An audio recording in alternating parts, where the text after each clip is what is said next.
اللي قدامكم في الصورة ده اسمه هشام أسامة، طالب جامعي، راجل بيدرس وفي نفس الوقت بيشتغل عشان يصرف على البيت مع والده. هشام اتقتل بطريقة بشعة جدا، كل ده عشان بيدافع عن والدته، عشان عنده كرامة ونخوة ورجولة. للأسف الشديد خسر حياته. طبعا راجل عاش راجل ومات راجل. ايه بقى اللي حصل لهشام؟ يلا بينا عشان احكي لك التفاصيل الكاملة في أصل الجريمة.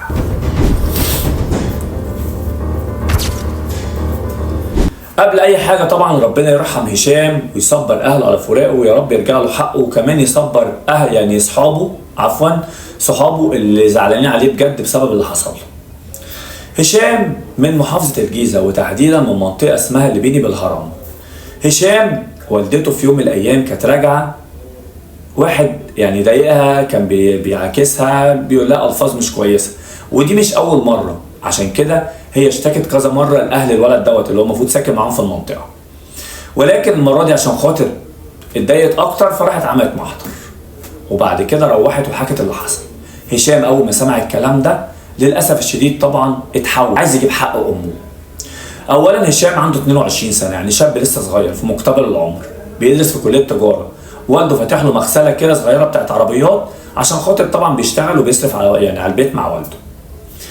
هشام اتحول يعني لحاجه تانية، راح طبعا عشان خاطر يجيب حق والدته، وطبعا راح عشان يتكلم مع الشاب ده ويعاتبه على اللي هو عمله مع والدته. ولكن للاسف الشديد اتغدر بيه من الولد ده ومن اهله، نزلوا وراه فضلوا يضربوا فيه وبقوا ماسكينه طبعا للتاني وهو ماسك سلاح ابيض اللي هو السكينه، وكمان كان معاه مطرقه ونزل بيها على دماغه.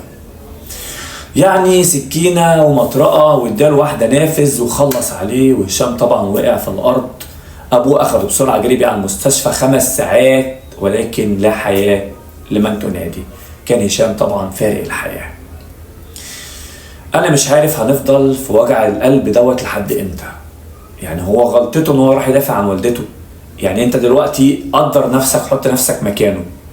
هو في ناس بتقول ان هي والدته واخته اللي كانوا ماشيين والتاني ضايقهم، وفي ناس تانية بتقول لا والدته بس. تمام، الله اعلم واعلم ايه الصح بالظبط. ولكن انا بس يعني عايز افهم، يعني انت دلوقتي حط نفسك انت مكانه، لو والدتك اللي ماشيه واختك اللي ماشيه وحد ضايقها، انت هتسكت؟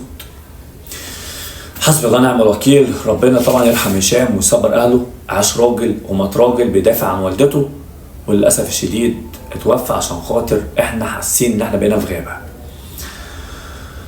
يلا ربنا يرحمنا وخرجنا منها على خير. مع السلامه.